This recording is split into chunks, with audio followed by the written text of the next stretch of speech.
ዛሬ ቆሜ በሰገነት በሰው ፊት ስታይ ከቶ አይመስልም ያሳለፍኩኝ ብዙ ስቃይ።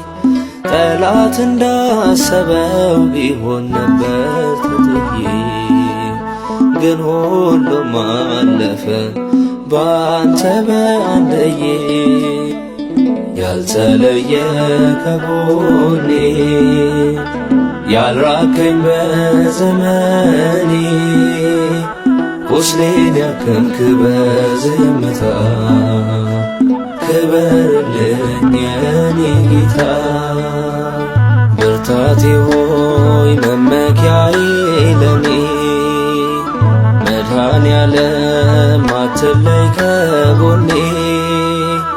አባት ሆነህ አቅፈኸኛል፣ ምርኩዝ ሆነህ ደግፈኸኛል።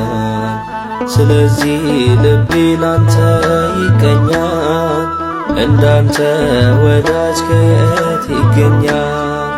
ስለዚህ ልቤ ላንተ ይቀኛል፣